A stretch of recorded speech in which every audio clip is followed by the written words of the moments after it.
Así que mi hermano, en esta hora le invito a que me acompañe a Esther capítulo 9. Hoy culminaremos nuestra serie de sermones sobre el libro de Esther. Así que cubriremos el capítulo 9 y el capítulo 10 de este libro. Un capítulo corto, ese capítulo 10. Pero hoy estaremos culminando nuestra serie de sermones por estos pasados meses sobre este libro. Así que lo que haremos es hacer un breve repaso también, ver algunas de las verdades más importantes que hemos aprendido a través de este libro, esta enseñanza. Hermano, mientras la vaya repasando, piense usted si la ha aplicado. O sea, piense usted si hace 4 semanas atrás nosotros compartimos algo acerca del libro de Esther que usted escuchó, pero piense si lo ha aplicado hasta hoy. Y si no lo ha aplicado, ore al Señor que lo ayude a hacerlo en el día de hoy. Así que le invito a que me acompañe a darle lectura inicial a Esther capítulo 9, los primeros 5 versos. Hoy estoy muy contento de que estoy entrenando una parte del púlpito nuevo. Creo que todos se fijaron porque es muy obvia. Así que agradezco al hermano David por ese arte que Dios le dio a trabajar con todo esto. Y el miércoles trajo esta pieza nueva. Yo hablaba con el hermano que al final de cuentas lo que queremos es una imagen que se proyecte, que todas las personas que vengan entiendan que lo que queremos hacer aquí es abrir la Biblia y solo la Biblia para enseñarla. Así que el Señor siempre nos ayuda a eso. Que esto no sea meramente un símbolo, sino que verdaderamente abramos siempre la Biblia. Así que Esther capítulo 9, versículo 1 al 5 dice así la palabra del Señor. En el mes 12º, que es el mes de Adar, a los 13 días del mes, cuando debía ser ejecutado el mandato del rey y su decreto, el mismo día en que los enemigos de los judíos esperaban enseñorearse de ellos, note eso y subráyelo, sucedió lo contrario, porque los judíos se enseñorearon de los que los aborrecían. Los judíos se reunieron en sus ciudades, en todas las provincias del rey Asuero, para descargar su mano sobre los que habían procurado su mal. Y nadie los pudo resistir, porque el temor de ellos había caído sobre todos los pueblos. Y todos los príncipes de la provincia, los sátrapas, capitanes y oficiales del rey, apoyaban a los judíos, porque el temor de Mardoqueo había caído sobre ellos. Pues Mardoqueo era grande en la casa del rey, y su fama iba por todas las provincias. Mardoqueo iba engrandeciéndose más y más, y asolaron los judíos a todos sus enemigos a filo de espada, con mortandad y destrucción, e hicieron con sus enemigos como quisieron. Padre, gracias te damos en esta hora por tu palabra. Gracias por enseñarnos a través de ella, Señor. Te pedimos que a través de tu Espíritu Santo tú nos guíes en esta mañana, Señor, nos confirmes estas verdades, las hables a nuestras mentes y nuestros corazones. Tú conoces la necesidad de cada uno de nosotros, Señor, pero la solución la encontramos en el mismo lugar, en tu palabra. No importa el problema, no importa la carga con la cual vinimos hoy. En tu palabra encontramos paz, encontramos sabiduría, encontramos dirección. Guíanos, Señor, en esta mañana te pedimos. Al igual que los niños que han llegado hoy, gracias por ellos, gracias por sus vidas, gracias por lo que has comenzado en ellos. Te pedimos que hoy también abra sus corazones y les dé sabiduría a la palabra que ellos van a escuchar. Gracias te damos, Jesús, en tu nombre oramos. Amén.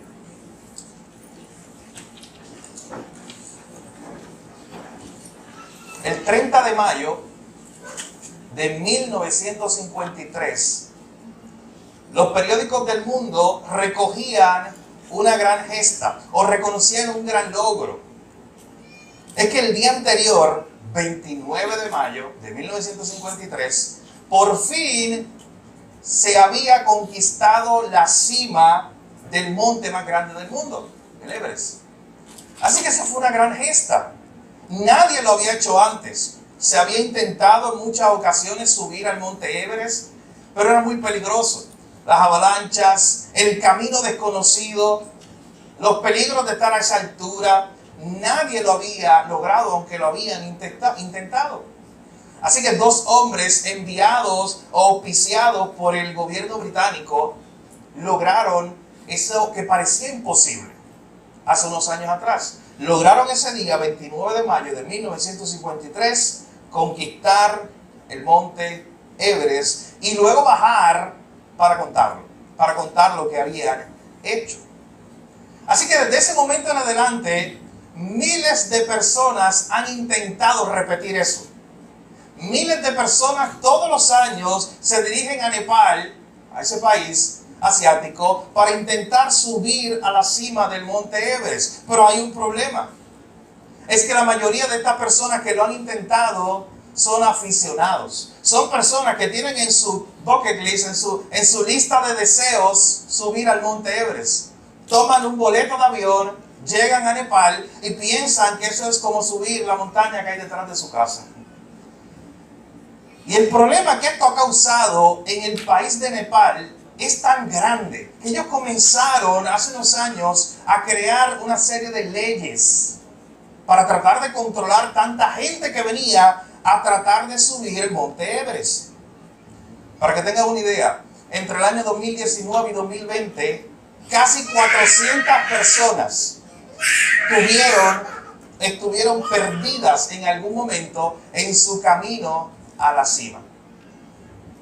Póngase a pensar por un momento. Casi 400 personas estuvieron perdidas en su camino al subir al monte Everest. ¿Y tú sabes qué? La mayoría o todas de estas 400 personas se perdieron en el camino por una sola razón. ¿Y tú sabes cuál es? Porque no tenían un guía. Porque no tenían a alguien que conociera el camino, porque no tenían a alguien que los estuviera dirigiendo.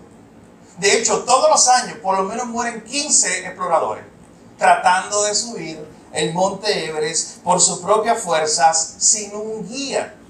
Así que esto causó tanta situación en el gobierno de Nepal que este año, 1 de abril de este año, promulgaron una ley que decía lo siguiente: todo aquel aficionado que quiera subir el monte Everest tiene que contratar por obligación a un guía.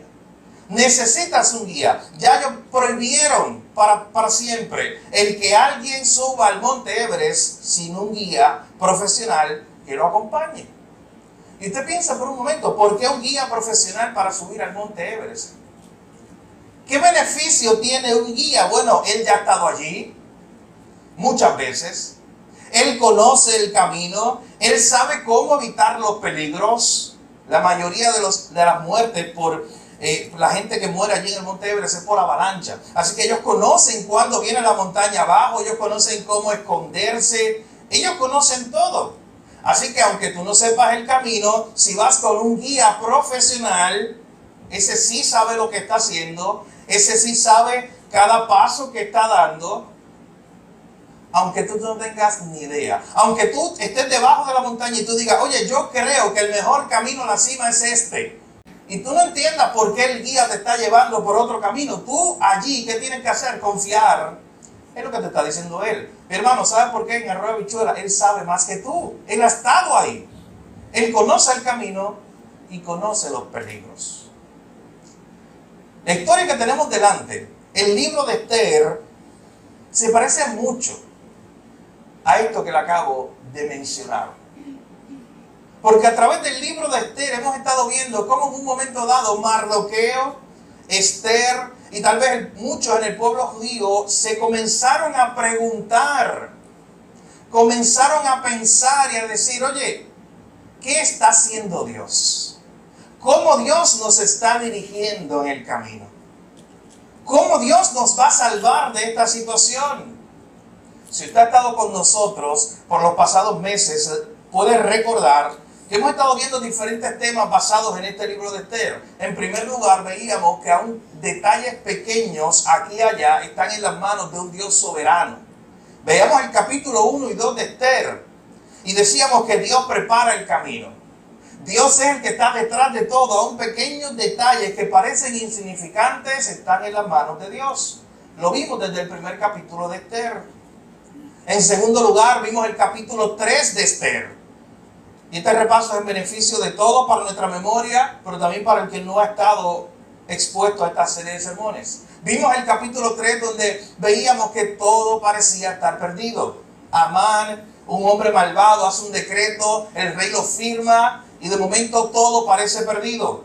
No hay esperanza para el pueblo de Israel. Este decreto dice que un día señalado se va a destruir el pueblo de Israel, el pueblo de la promesa. Así que al parecer Dios no va a cumplir su promesa. La promesa era que de ese pueblo de Israel viniera al final un Salvador. En tercer lugar, veíamos también cómo llega un momento donde Mardoqueo manifiesta una fe inquebrantable en Dios. Porque llega el momento donde Mardoqueo le dice a Esther y al pueblo: oye, yo no sé de dónde venga la salida, pero de algún lugar Dios proveerá la salida para esta situación. Vemos también la fe inquebrantable de Esther, cuando Esther dice: oye, yo voy a ir a hablar con el rey, yo no he sido llamada, pero yo voy en nombre de Dios y voy a hablar con el rey, y si perezco, que perezca. Lo último que estábamos viendo, y es así como se titula nuestro último sermón de Esther, en la parte 3 de ese título que decía: el Dios que cambia nuestra historia. Porque lo que estuvimos viendo en los últimos capítulos de Esther es como de momento, cuando todo parecía estar perdido, providencialmente comienzan a surgir una serie de cosas que parecen casualidad. Recuerden, el rey no puede dormir, el rey lee un libro, y en el libro se habla de Mardoqueo y su pueblo. Pasan una serie de cosas. De momento Amán entra en escena, Amán el malvado. El rey le pregunta: ¿cómo puedo honrar a un hombre que nunca he honrado por su servicio para conmigo? Y usted recuerda el resto de la historia. Dios cambia los muñequitos. De momento Amán es llevado a una horca y Mardoqueo es puesto en honor, en una posición de mucho honor en el reino. Así que Dios comenzó a cambiar todo. Y veíamos, mi hermano, que eso no tardó años. Eso no tardó meses. Fue en un instante que Dios pudo cambiar el escenario. Y una de las aplicaciones más grandes que teníamos en ese momento era que si tú y yo teníamos la fe suficiente para creer eso. O sea, la fe suficiente para creer que aunque todo parezca estar perdido en una situación que yo esté, Dios tiene el poder en un instante para cambiar el escenario. Dios tiene poder en un instante para yo haber entrado con una preocupación muy grande a este lugar y luego salir ahorita a recibir una llamada, un mensaje de texto que diga: mira, todo se arregló. ¿Usted se imagina eso? Bueno, aplícalo a tu vida. ¿Tú sabes la forma más fácil de aplicar este punto a tu vida? En este momento piensa cuál es el problema más grande que tú tienes ahí sentado. Lo que sea. Lo que sea que tú digas: oye, eso verdaderamente me está preocupando mientras yo estoy aquí sentado. Y eso que es el problema más grande que tú consideras que tienes en esta mañana, piensa que Dios, mi hermano, tiene el poder. Y piensa, si tú tienes esa fe hoy, que Dios tiene el poder para cambiar ese escenario en segundos. Hoy. Eso es lo que vemos aquí en la historia de Esther, mi hermano. Dios tiene planes, Dios tiene propósitos. No sabemos cuándo Él vaya a cambiar o si vaya a cambiar ese escenario. Pero lo que estamos destacando es que tengan la suficiente fe para creer que sí Él puede hacerlo. Porque lo hizo aquí en esta historia de Esther. El Dios que cambia nuestra historia. Hemos estado viendo esa mano providencial de Dios. Ese Dios que no aparece en ninguna parte, que tú lo buscas debajo de cada árbol, de cada sombra, de cada lugar en el libro de Esther. Y no aparece en ningún lugar Dios. Pero es la mano invisible que ha estado orquestando todas las cosas. Es la mano invisible que ha estado moviendo el corazón del rey. Ese hombre tan poderoso que yo les explicaba quién era ese rey Jerjes. Pero Dios estaba detrás del asunto y Dios movía su corazón. Así que si la mano del hombre o el corazón del hombre más poderoso del mundo está en la mano del Señor, mi hermano, usted puede confiar en que hay alguien que está dirigiendo el rumbo. Usted no ha escuchado, hay hasta canciones clásicas que dicen que el mundo está al revés, que dice que el mundo no va a ningún lugar. O usted no ha escuchado una frase de alguien que dice: oye, este mundo cada vez está peor. Eso yo lo escucho todo el tiempo. Dice: este mundo cada vez está peor, este mundo está perdido, este mundo no tiene solución. Parece que nadie está gobernando el mundo. Parece que el mundo está al azar y no hay nadie que controle el barco. Parece esto como un barco que se está hundiendo, no tiene ningún capitán y está pronto a chocar contra una roca. Así parece que está el mundo para muchas personas. Pero mi hermano, cuando usted piensa en eso, o usted se acerca a alguien que piensa de esa manera, el libro de Esther es un buen recordatorio de que aunque ese sea el escenario, hay un Dios en los cielos que sí está dirigiendo el mundo, que sí está dirigiendo todas las cosas para el propósito de su reino. Y quiero, antes de seguir y entrar de lleno a nuestro pasaje de hoy, comentar algo acerca de eso. Mi hermano, Dios está dirigiendo todas las cosas para el cumplimiento de su reino, no de tu reino ni de mi reino. Así que eso implica que muchas veces las cosas no van a salir como yo quería. Eso implica que muchas cosas no van a salir como yo las planifiqué. Pero gloria a Dios por eso, si salen como Dios las planificó. Porque siempre es mejor su plan. Y esto es importante que lo digamos, porque esa frase la podemos tergiversar, esa idea. De decir, ¿sabes qué? Dios está haciendo todas las cosas para que te beneficien. Dios está haciendo todas las cosas para ti. Hermano, Dios está haciendo todas las cosas primero, para su propia gloria, para cumplir sus propósitos. ¿Y sabes qué? Tú eres parte de eso si tú eres parte de la iglesia. Y por eso puedes decir, sí, yo soy parte de ese plan. Yo soy parte de que Dios está cubriendo todas las cosas para bien. Tú sabes que hace poco yo me encontré con una serie de frases muy interesantes, que eran frases como literarias o frases genéricas de buenos pensamientos. Ese tipo de cosas que uno se encuentra a veces en Facebook, que me las envían por WhatsApp. Y había una serie de frases que yo las leía y yo decía, esto no se escucha muy bien. Y la descarté. Y veía otra y decía, yo no entiendo muy bien esto parece otra cosa, otra filosofía. Pero vi una que me gustó, que decía lo siguiente. Decía, las cosas van a mejorar. Lo mejor está aún por venir. Y usted ve esa frase, aún del mundo, que lo tienen en su propio sticker atrás. Lo mejor está aún por venir. Y tú sabes que yo puedo estar de acuerdo con eso. De hecho, solo para el creyente lo mejor está aún por venir. Porque aquel que lo tiene puesto allí probablemente está pensando que hoy es viernes, voy a beber con mis amigos y por eso lo mejor está por venir. Todo el sábado y domingo disfrutando. Esa es la idea de lo mejor está por venir. O que pronto viene el verano. Para muchos, y eso es lo mejor. Pronto tendré muchos días libres para irme por ahí y hacer lo que quiera. Hermano, pero el creyente es el único que puede estar de acuerdo 100% con esa frase. Y el libro de Esther nos ayuda a entender por qué. Lo mejor está por venir para aquel que es un hijo de Dios. Para aquel que está en las manos de un Dios que está controlando todo, mi hermano. Porque Él está dirigiendo el mundo. Mi hermano, cada día Dios está empujando, Dios está moviendo las horas. Cada día más para el cumplimiento de su propósito. Para que un día su iglesia esté con Él. Y eso sí es la mejor parte. Esa sí es una afirmación que usted puede decir con toda seguridad. Para el creyente lo mejor está por venir. Y eso es lo que vemos en la historia de Esther.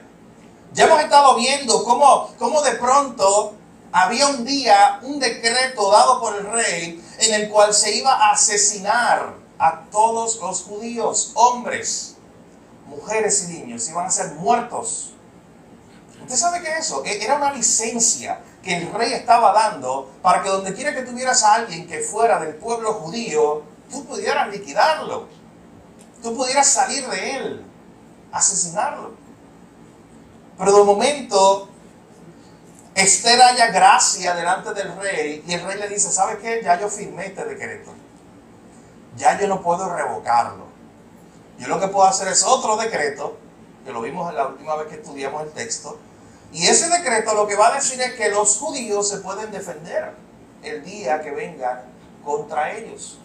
Así que lo que vemos aquí en el versículo 1 de nuestro capítulo 9, precisamente es esa primera escena, versos 1 al 25. Le hemos titulado esta primera sección, un desenlace inesperado. Porque miren lo que dice el versículo 1. En el mes 12º, que es el mes de Adar, a los 13 días del mismo mes, cuando debía ser ejecutado el mandamiento del rey y su decreto, el mismo día en que los enemigos de los judíos esperaban enseñorearse de ellos. Ese verso comienza como con tensión, Como diciendo, oye, el día señalado, ese día que se iba a cumplir lo que Amán había diseñado o planificado. Ese día cuando por fin iban a destruir a todo el pueblo judío. Ese día que el enemigo pensaba que iba a destruir el plan de Dios. Iba a destruir el pueblo de Dios para que de ahí no viniera el Salvador. Ese día, noten lo que dice después, me encanta esa línea. Sucedió lo contrario. Ese día, cuando todas las huestes del mal y todos los enemigos del pueblo de Israel se juntaron y se prepararon para destruir el pueblo, sucedió todo lo contrario. Ese día no llegó la muerte del pueblo de Israel. Ese era un día de luto. Ese era un día de muerte. Era un día donde ellos iban a ser destruidos. Pero miren lo que ocurrió. Dice ahí el versículo, la parte última del versículo 1. Los judíos se enseñorearon de los que los aborrecían. Los judíos se reunieron en sus ciudades, en todas las provincias del rey, para descargar su mano sobre los que habían procurado su mal. Y nadie lo pudo resistir, porque el temor de ellos había caído sobre todos los pueblos. Mi hermano, ¿quiere ver a Dios en escena una vez más antes de que se acabe el libro de Esther? Aunque no aparezca su nombre aquí. Para que tenga una idea, el pueblo de Israel nunca tuvo el ejército más avanzado. Nunca. Cuando tú ves el pueblo de Israel, estudias la cultura de la época y ves los pueblos de alrededor, siempre habían pueblos que eran más poderosos militarmente que los judíos. Así que de momento, gente que venía con ejércitos profesionales, gente que venía con armas. Dice que de momento este pueblo judío, que no era un pueblo que tenía un ejército profesional, de momento nadie lo pudo resistir. Hermano, en otras palabras, no luche mucho con el texto. Dios estaba peleando por ellos. Dios los estaba defendiendo. Dios los estaba guardando. Era Dios mismo que estaba preservando su promesa. Y una y otra vez Dios se lo dijo al pueblo de Israel para que no se enorgullecieran. En el libro de Deuteronomio, Dios le había dicho al pueblo de Israel: yo no te escogí porque tú eras el mejor pueblo, ni el más grande, ni el más bonito, ni el más fuerte. Yo te escogí por mis planes, por mis propósitos. Así que al final de cuentas, Dios estaba preservando su propia promesa cuando estaba preservando el pueblo de Israel. Así que nadie podía atacar, nadie le podía hacer daño al pueblo de Israel. Miren lo que dice el verso 3, es aún más sorprendente. Los príncipes de la provincia, los sátrapas, que eran también como líderes o gobernantes, los capitanes, los oficiales del rey, todos apoyaban a los judíos. Hermano, pero ¿cómo pasó eso? ¿Cómo una página anterior todo el mundo está en contra de los judíos? ¿Cómo ocurre que de momento Dios cambia los corazones de los hombres más poderosos de todo el imperio y ahora todo el mundo está a favor de este pueblo? Hermanos, es solamente algo que puede hacer Dios. Y como este hombre, a Mardoqueo, al hombre que se le buscó destruir, deshonrar, humillar e incluso matar en una horca, miren cómo Dios también cambió su historia. Porque ahí mismo, en el versículo 4 dice: Mardoqueo era grande en la casa del rey, y su fama iba por todas las provincias. Mardoqueo iba engrandeciéndose más y más. Yo quiero que usted guarde ese versículo para cuando lleguemos ahorita a la última parte del capítulo 10. Mardoqueo, noten lo que dice. Mardoqueo era grande en la casa del rey. Su fama iba por toda la provincia. Todo el mundo iba escuchando acerca de Mardoqueo. Y él iba engrandeciéndose cada día más y más. Versículo 5. Y asolaron los judíos a todos sus enemigos a filo de espada, con mortandad, con destrucción. E hicieron con sus enemigos como quisieron. Luego desde el verso 6 en adelante se nos comienzan a dar detalles de cómo fue ese día. Y quiero leerlo junto a ustedes. Así que quédese ahí en su Biblia porque vamos a leer varios versos corridos del verso 6. En Susa, la capital del reino, mataron y destruyeron los judíos a 500 hombres. Mataron entonces a Parsandata, Dalfón, Aspata, Morata, Adalía, Aridata, Parmasta, Arisai, Aridai y Baisata, 10 hijos de Amán, enemigos de los judíos, pero no tocaron sus bienes. El mismo día se le dio cuenta al rey acerca del número de los muertos en Susa, la residencia real. Y dijo el rey a la reina Esther: en Susa, la capital del reino, los judíos han matado a 500 hombres y a los 10 hijos de Amán. ¿Qué habrán hecho en las otras provincias del rey? ¿Cuál pues es tu petición y te será concedida? ¿O qué más es tu demanda y será hecha? Y respondió Esther y le dijo: si place al rey, concédase también mañana a los judíos en Susa que hagan conforme a la ley de hoy y que cuelguen en la horca a los 10 hijos de Amán. Y mandó el rey que se hiciese así. Se dio la orden en Susa y colgaron a los 10 hijos de Amán. Y los judíos que estaban en la ciudad se juntaron también el 14 del mes de Adar y mataron en Susa a 300 hombres, pero no tocaron sus bienes. Noten que ya 2 veces se ha repetido esa misma idea. Que ellos fueron, se defendieron de aquellos que querían matarlo, pero no tocaron sus bienes. O sea, esta gente en realidad en este momento estaban dirigidos por el Señor para preservar al pueblo. Ellos no tocaban sus bienes. Esto es una historia que contrasta mucho con Saúl. ¿Te recuerdas la historia de Saúl? Cuando Dios lo envió a destruir un rey, que precisamente era el rey del cual esta gente enemigo de los judíos descendían, los amalecitas. Y Dios le dijo: oye, destrúyelo a él y destruye todas sus riquezas y sus bienes y no tomen nada. ¿Y tú sabes qué hizo el rey Saúl? Destruyó a la gente, preservó la vida del rey cuando Dios le había dicho que también lo destruyera. Pero empezó a decir: oye, mira esas cabritas, qué bonitas. Oh, mira esas vacas. Mira ese oro. Mira todo ese tesoro. No podemos destruir eso. A mí me gusta una imagen que aparece en el Antiguo Testamento. Para muchos el Antiguo Testamento es como oscuro, como que no hay mucha información, como que no es entretenido. Mi hermano, hay una imagen muy cómica ahí. Porque dice el texto que de momento llega Samuel, el profeta, a donde estaba Saúl. ¿Y te recuerdas qué le dice? Dice: oye, ¿qué es ese bramido que yo escucho? Dice: tú no te supones que mataras a los animales. Yo estoy escuchando una vaca mugir. Yo estoy escuchando las cabritas. Yo estoy escuchando... Pero si yo te mandé a que liquidaras todo eso, esa región. Pero Saúl era codicioso, ya conocemos su corazón, y él quiso quedarse con todo eso. Mi hermano, no es lo que está pasando aquí. Esta gente no estaba buscando aprovecharse de esta situación. Ellos estaban preservando su propio pueblo porque Dios así se lo había establecido. Así que ellos hicieron la guerra, pero no tocaron los bienes de estas personas. Noten conmigo, continuamos leyendo el verso 16 en adelante. En cuanto a los otros judíos que estaban en las provincias del rey, también se juntaron y se pusieron en defensa de su vida. Y descansaron de sus enemigos y mataron de sus contrarios a 75,000, y vuelvo a decir lo mismo, pero no tocaron sus bienes. Esto fue en el día 13 del mes de Adar, y reposaron en el día 14 del mismo mes, y lo hicieron día de banquete y de alegría. Pero los judíos que estaban en Susa se juntaron el día 13 y el 14 del mismo mes, y el 15 del mismo reposaron, y lo hicieron día de banquete y de regocijo. Por tanto, los judíos aldeanos que habitan en las villas sin muro hacen a los 14 del mes de Adar el día de alegría y de banquete, un día de regocijo para enviar porciones cada uno a su vecino.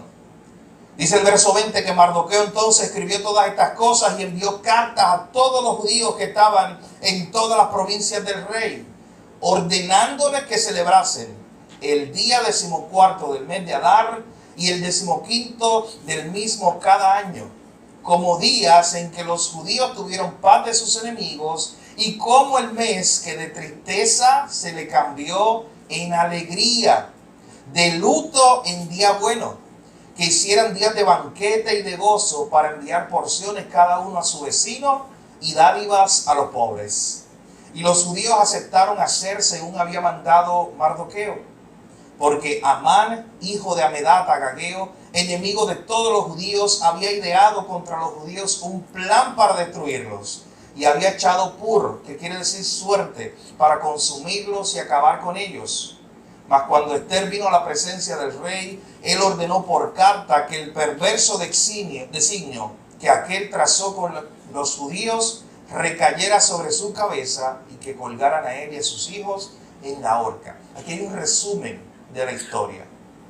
Y noten lo que está pasando. Por eso esta primera escena le hemos llamado un desenlace inesperado. Mi hermano, yo quiero que antes de seguir al próximo punto o a la próxima sección desde el verso 26, usted conmigo vea una vez más lo que ha ocurrido. El día exacto que estaba marcado en el calendario, que iba a ser el día de luto y de lloro, el día donde ellos iban a morir. Mi hermano, la escena que ellos iban a ver ese día era a un padre ver morir a sus hijos y a su esposa, algo terrible. Pero ese día, en las manos de un Dios soberano, cambió. Porque ese día ocurrió todo lo contrario. Hermano, cuando usted lee este pasaje, usted tiene que recordar lo siguiente. Dios convirtió en una fiesta lo que era una tragedia. Dios convirtió en una fiesta lo que era una condena de muerte. Literalmente Dios le cambió su tristeza o su lamento en baile. Y Mardoqueo lo dijo, lo acabamos de notar. Literalmente Dios le cambió su historia, su tristeza en baile, su tragedia en un día de fiesta. Ese día donde ellos se supone que se sentaran indefensos solamente a esperar su muerte. Ese día ellos terminaron de fiesta, haciendo banquetes e incluso, dice el texto, intercambiando regalos. O sea, miren la imagen, porque el autor quiere hacer un contraste. El libro está a punto de acabarse. Y el autor quiere que tú te quedes con este contraste. Lo que Dios puede hacer por su pueblo. Ese día, que era el día de muerte, se convirtió en un día de baile, de banquete. Y Mardoqueo dijo, oye, y este día regálense los unos a los otros incluso. Usted sabe que ese día los judíos lo conmemoran hasta hoy. Esta es una fiesta que los judíos todavía siguen conmemorando, recordando ese evento. Ese evento donde Dios los había protegido o los había guardado del mal. Cómo le había cambiado su tristeza en baile.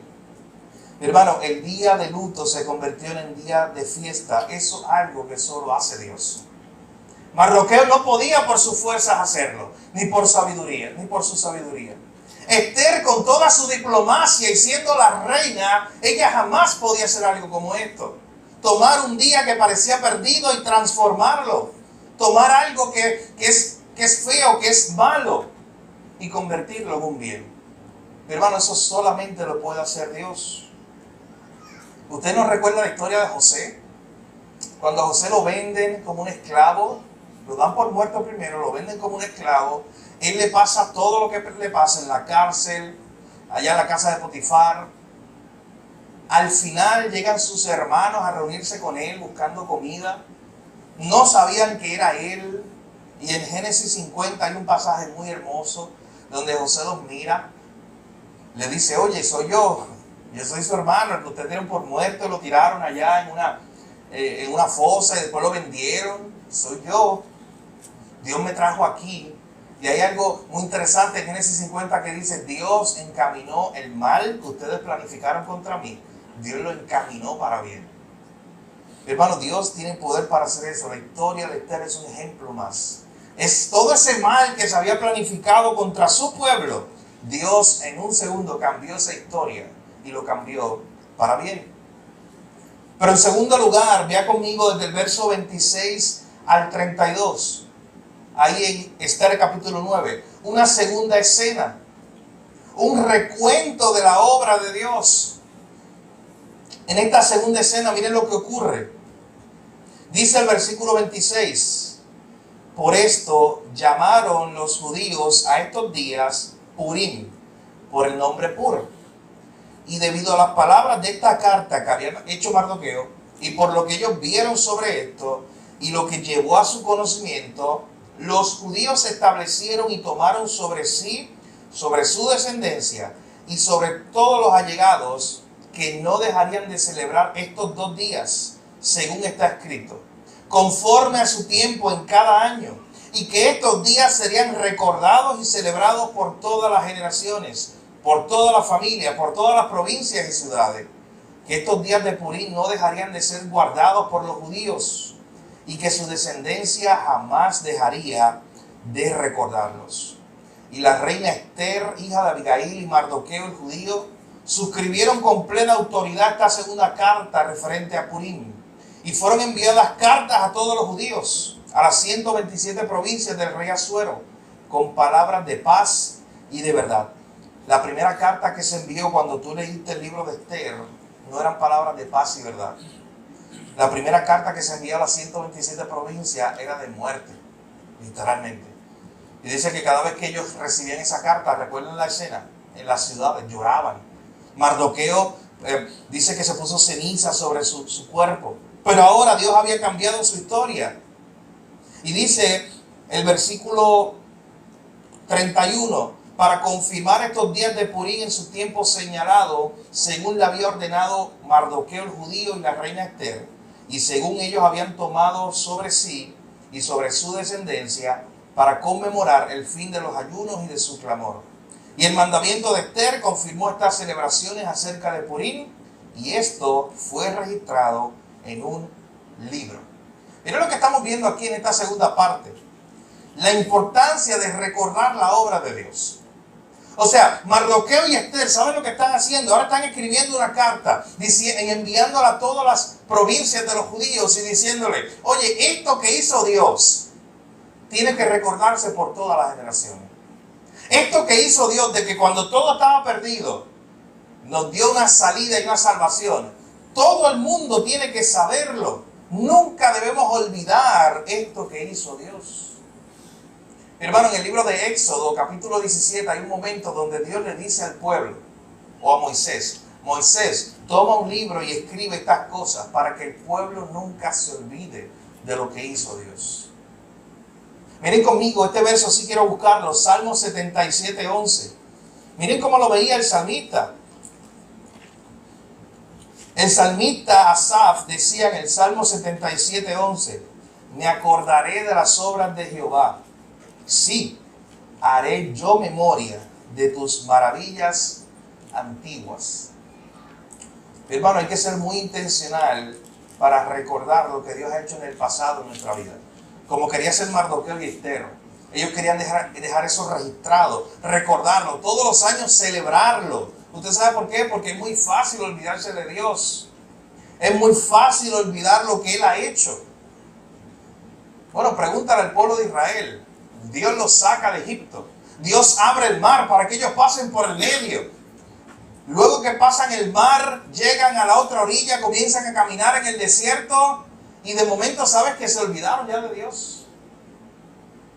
Y empiezan a decir, oye, ¿por qué no regresamos a Egipto? Allá estábamos mejor. De momento se olvidaron de Dios. Se olvidaron de lo que había hecho Dios, mi hermano, y no lo ve aquí en una página y diga, oye, ese era el pueblo de Israel. No lo ve aquí en una página y diga, oye, Mardoqueo y Esther mandaron a que se recordase lo que Dios hizo entre ellos, porque ellos eran bien olvidadizos, pero yo no lo soy. Mi hermano, así somos tú y yo todo el tiempo. Olvidamos lo que Dios ha hecho ya. ¿Y tú sabes lo que crea eso? Duda, falta de fe. Porque olvidamos que ya Dios ha obrado en nuestra vida. De hecho, piensa por un momento y haz el ejercicio. La próxima vez que tú vayas a orar por algo, imagina que vas a orar por provisión, para que Dios te provea. ¿Tú sabes qué es un buen ejercicio? Recordar por un momento la última vez que tú oraste por provisión y viste la mano de Dios. Eso va a aumentar tu fe. Es recordar lo que Dios ha hecho. Pero hermano, es muy fácil olvidar eso. Por eso Mardoqueo y Esther hacen una carta, un decreto nuevo y dicen que nunca se olvide entre el pueblo, que siempre recuerden lo que Dios ha hecho, cómo Dios nos libró. El mejor remedio para la amnesia espiritual es tener todos los días presente la obra de Dios. Todos los días presente. Tener esa obra, todos los días presente, tener eso que hizo Dios. Es el único remedio, mi hermano, porque si no, usted y yo padeceremos de amnesia espiritual. Si no, usted y yo seremos aquellos que se olvidarán de lo que Dios hizo un día. Si no, seremos tú y yo aquellos de los que nos olvidaremos que un día todo parecía estar perdido y algo hizo Dios para sacarnos de esa situación. Usted quiere saber cómo usted puede hacerlo. Hay un autor, se llama Donald Whitney, que nos dice, oye, una buena manera es tener un diario, escríbelo. Tengo una libreta. Haz algo donde tú escribas ahí todo lo que Dios ha hecho en tu vida. Y qué hermoso es después ir a esa libreta y recordar lo que Dios ha hecho. Mi hermano, eso debe ser un ejercicio de gran gozo. Recordar todo lo que Dios ha hecho en el pasado. Recordar cuántas veces tú tuviste escenas como esta de Esther, donde todo parece estar perdido y Dios intervino. Por último, vaya conmigo al capítulo 10. Mira cómo culmina esta historia. Esta tercera y última escena. Una disposición genuina hacia los demás, es lo que vemos aquí. Una disposición de amor hacia el prójimo. ¿Cómo culmina el libro de Esther? Póngase a pensar, el libro se llama Esther y no Mardoqueo. Pero culmina con Mardoqueo. Y miren por qué. Y por qué yo le decía que guardaran el versículo 4 del capítulo 9. Porque miren cómo culmina esta historia.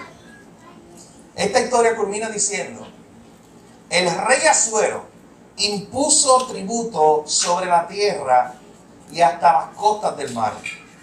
Y todos los hechos de su poder y autoridad y el relato sobre la grandeza de Mardoqueo con que el rey le engrandeció, ¿no está escrito en el libro de las crónicas de los reyes de Media y de Persia? Miren lo que dice el verso 3, mi hermano. Porque Mardoqueo el judío fue el segundo después del rey Asuero. No había otro más grande que Mardoqueo después del rey. Y grande entre los judíos y estimado por la multitud de sus hermanos. Y mire qué importante la última línea del libro. Porque procuró el bienestar de su pueblo y habló paz para todo su linaje. Por eso ahorita yo le decía que recordaran el capítulo 9, versículo 4. Allá se nos decía que Mardoqueo era grande en la casa del rey, que Mardoqueo era muy conocido, tenía grandeza, tenía fama, tenía riquezas, y era una riqueza, o un éxito que al parecer no paraba. La última parte del verso 4 dice, y Mardoqueo iba engrandeciéndose más y más y más cada día. Entonces tú puedes haber pensado, oye, Mardoqueo tiene dos opciones. Usar toda esa fama, toda esa riqueza, todo ese engrandecimiento para construir su propio reino, para hacer algo para sí mismo y su familia.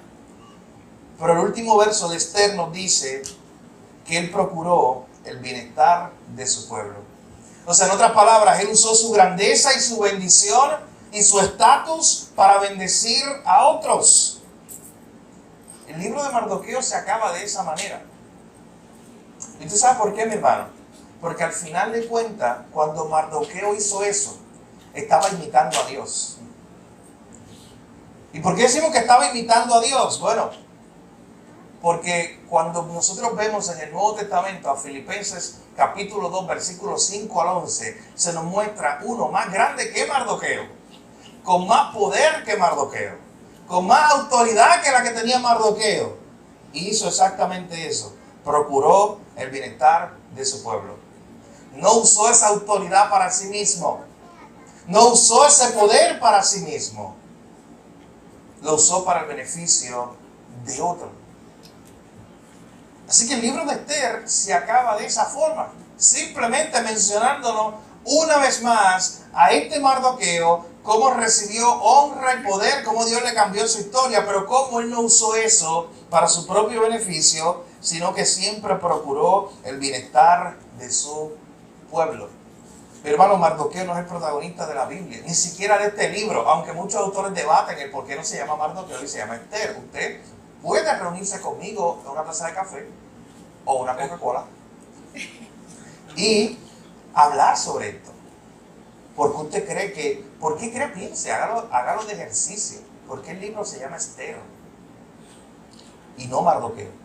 Cuando usted ve la historia de estos dos protagonistas y de lo que hacen, uno puede decir, oye, Esther, porque Esther fue la que, si parezca que parezca. Y otros dicen, no, pero es que el personaje que estuvo detrás de todo fue Mardoqueo, e incluso fue el que le dijo a Esther, pues si no hagan nada si quieren. Y Dios de otro lugar va a sacar alguna salida. Pero hermano, pero lo importante aquí, y cuando usted ve la literatura está dividida en cuanto a eso, pero lo importante aquí es recordar o reconocer en esta última escena, miren lo que hemos visto. Vemos cómo ese día que estaba todo planificado para destruir el pueblo fue un día en que Dios lo cambió para un día de gozo, para un día de fiesta, algo que solamente puede hacer Él. Vimos cómo Mardoqueo y Esther procuran que ahora este pueblo recuerde, que nunca se olvide lo que Dios ha hecho. ¿Y por qué hacemos esto? Bueno, porque tenemos esa amnesia espiritual. Porque se nos hace muy fácil olvidar lo que Dios ha hecho. Y en último lugar, vemos esa escena allá, donde cierra el libro con la historia o con un recordatorio de que Mardoqueo no usó sus riquezas y su grandeza para su propio bien, sino que procuró siempre el bienestar de su pueblo. Y yo quiero terminar, mis hermanos, volviendo ya en la conclusión a la ilustración inicial. Subir al monte Everest, por si acaso lo tienes en tu lista de cosas que quieres hacer. Ya sabes que desde el 1 de abril el gobierno de Nepal te requiere un guía. Antes no era requerido, ahora es requisito. ¿Sabes por qué? Ellos se cansaron, literalmente. No tenían los recursos para estar rescatando a tanta gente. Literalmente, cuando yo leí la entrevista, el del Ministerio Público del Gobierno de Nepal decía eso. Decía, es que tanta gente que se viene a estos caminos sin un guía profesional, que se pierden, que todos los años tenemos que gastar millones de dólares tratando de rescatarlos.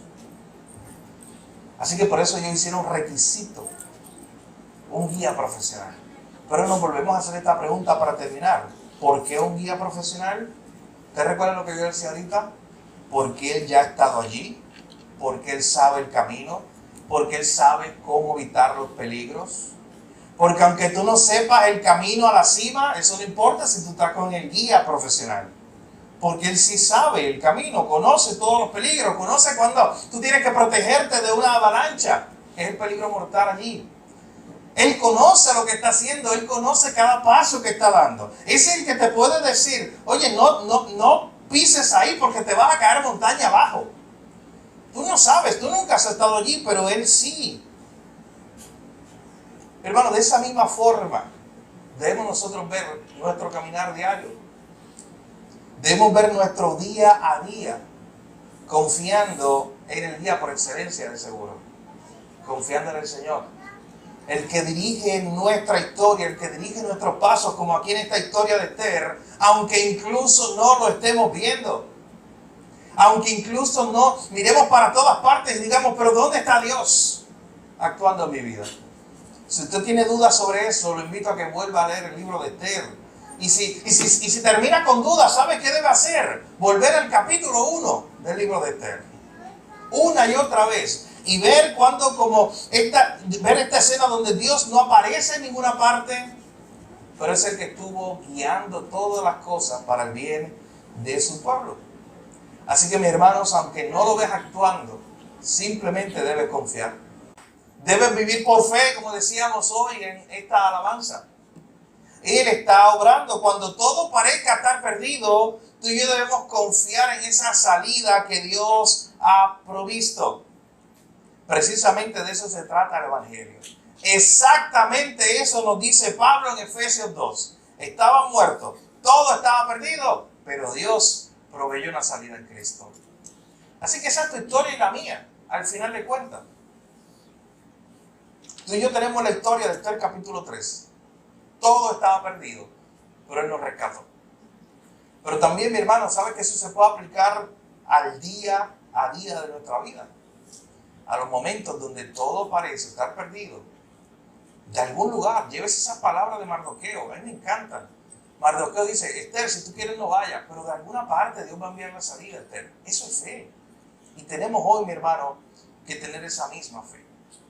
Que el Señor nos ayude. Yo voy a pedir al grupo de alabanza que se vaya preparando. Una vez más, cantemos esa canción. Vivir por fe. Mi hermano, pero no la cante por cantar.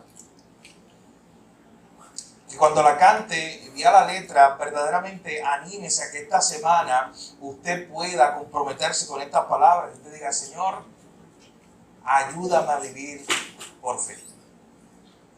Ayúdame a vivir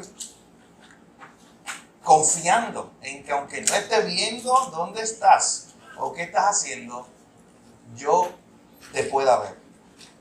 Así que, mi hermano, yo le invito a que usted medite mientras cantamos esta canción una vez más. Medite en las historias que ha aprendido de Esther, medite en las enseñanzas y le diga al Señor, Señor, ayúdame a vivir por fe y no por ver. Padre, gracias, Señor, te damos por tu palabra.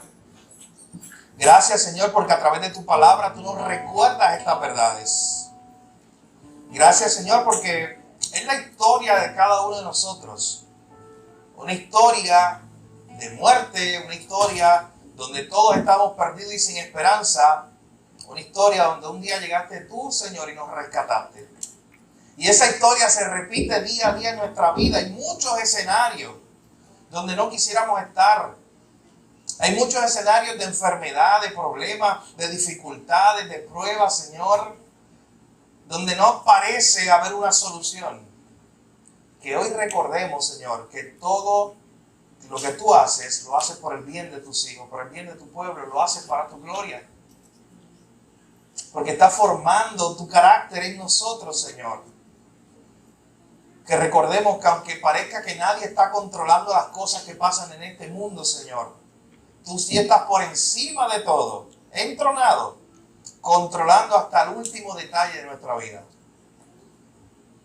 Gracias, Señor, te damos por este tiempo y por esta enseñanza. En tu nombre, Jesús, oramos. Amén. El libro de Esther es eso, ver a Dios que al final de cuentas cumple su promesa. De hecho, el que nosotros estemos aquí, el que Cristo haya venido, es parte de eso, es parte de ese cumplimiento que ha hecho Dios de sus promesas. Así que lo invitamos hoy. Si estás aquí y no estás en Cristo, hoy es el día para poner tu fe en Él. Dios cumple sus promesas. Dios ha prometido desde que el hombre cayó y se separó de Él. Dios prometió un Salvador. Dios prometió que Él iba a arreglar lo que el mismo hombre había roto, había destruido. Y Dios así lo hizo.